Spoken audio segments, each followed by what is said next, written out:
नमस्कार मित्रों। आज हम आपको एक बहुत ही बड़ी साजिश से अवगत कराना चाहते हैं। हमारे देश में हमारे हिंदू के बेटे और बेटियों को लेकर एक बहुत ही बड़ी साजिश रची जा रही है, जिसके तहत कई ऐसे घातक अभियान के तहत कुछ असामाजिक समुदाय लगे हुए हैं, जो कि हमारे आपके बहन बेटियों को एक गलत दिशा की ओर ले जाने का प्रयास कर रहे हैं। पहले आप एक ये वीडियो ज़रूर देखें, इसको स्किप मत करिएगा। बहुत ही ज़रूरी जानकारी आपके साथ आज हम शेयर कर रहे हैं। सोशल मीडिया के जरिए लड़की को फंसाया, उसका शारीरिक शोषण किया और उसका धर्म परिवर्तन कराने की भी कोशिश की। फैजान उर्फ अक्षय ने लड़की के साथ पहले तो सोशल मीडिया के जरिए चैटिंग करी, उसको अपने प्यार के झांसे में फंसाया और उससे गोंडा के झांगुर बाबा के पास लेकर गया, जहां पर उसके धर्म परिवर्तन कराने की कोशिश की गई। फैजान उर्फ अक्षय पहले लड़की को फंसाता है और उसके बाद धर्म परिवर्तन कराता है। एक पीड़ित लड़की हमारे साथ मौजूद है। ये बताइए, आपकी फैजान उर्फ अक्षय से कब मुलाकात हुई, कहाँ मुलाकात हुई थी?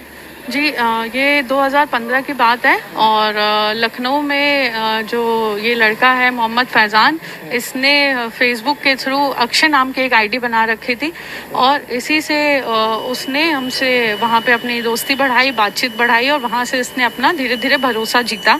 और उसी टाइम इसने जो अपने परिवार का भी जो आईडी वगैरह दिखाया था और जो इसकी बहन से मिलवाया था, वो भी सब हिंदू ही था।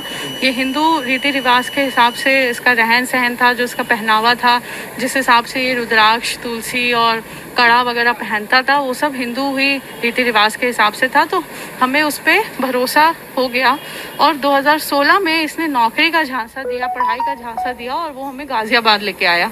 यहाँ पे कई साल तक वो मेरे साथ उसने हमें रखा और यहाँ पे वो मेरे साथ मेरी इच्छा में 2018 में हमें इसके परिवार की सच्चाई का पता चला, उनके रहन सहन से, खाने पीने से, और ये अंदाज़ा हुआ कि ये जो लड़का है अक्षय, ये भले इसका सारा जो डॉक्यूमेंट था अक्षय के नाम से था, लेकिन कुछ चीज़ें जो थी इसकी रहन सहन और खाने पीने की चीज़ें ये मैच नहीं कर रही थी। और हमें जब खटका दिमाग में, तो हमने और पता लगाया और ये पता चला कि इसका असली नाम मोहम्मद फैज़ान है।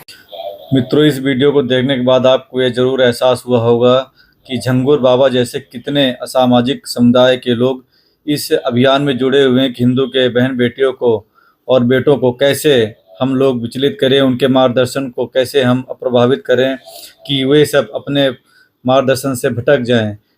ये जो बाबा है, ये एक बहुत बड़ा षड्यंत्रकारी बाबा है। इसके जैसे पता नहीं कितने लोग इस अभियान के साथ लगे हुए हैं कि जो कि हिंदू के बच्चों को पूरी तरह से भ्रमित करके उनको गलत मार्ग पर ले जाना चाह रहे हैं। हम अगर आज नहीं सचेतेंगे तो आने वाला समय हमारे हाथ से निकल जाएगा, फिर ना आपके हाथ में रह पाएगा कुछ, ना मेरे हाथ में।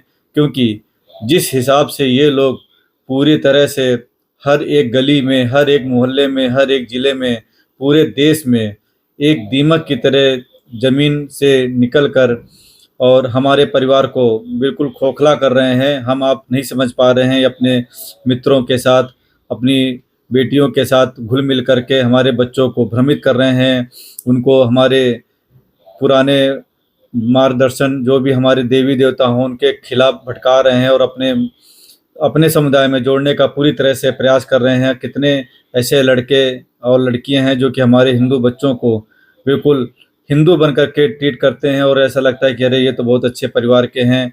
वो कोई कुछ नाम होता है और हिंदू का नाम रख करके दोस्ती करते हैं, बाद में पता चलता है कि वो किसी अलग समुदाय के हैं और जब हमें पता चलता तो हमारे हाथ में कुछ नहीं रह जाता है। इसलिए हम आप बहुत थोड़ा सा भी समय अगर निकाल कर अपने बच्चों के साथ रखें और हमें ये ध्यान दें कि मेरे बच्चे कहाँ जाते हैं, किसके साथ उठ बैठ रहे हैं, तो शायद आने वाले इस घातक परिणाम से हम आप बच सकें। और यह समय बहुत ही सतर्क रहने का है, क्योंकि हम आप नहीं समझ सकते कि हमारे बगल में खड़ा हुआ व्यक्ति, उसकी मानसिकता क्या है इस समय। इसीलिए हम आपको अब बिल्कुल सतर्क रहना चाहिए। और ये झुंगुर बाबा जैसे पता नहीं कितने अनेक असामाजिक आदमी लोग लगे हुए हैं जो कि हमारे हिंदू के बहन बेटियों को पूरी तरह से पथ भ्रष्ट करने की कोशिश कर रहे हैं। उनका शुरू से यही उद्देश्य रहा है कि ये समाज पूरी तरह से भ्रमित रहे और ये जो चाहते हैं उसी हिसाब से हम लोगों का काम हो। अतः आप सब अपने अपने परिवार की देख रेख करिए और इस वीडियो को ज़्यादा से ज़्यादा शेयर करिए, जिससे कि हम आप सुरक्षित रह सकें। नमस्कार, धन्यवाद।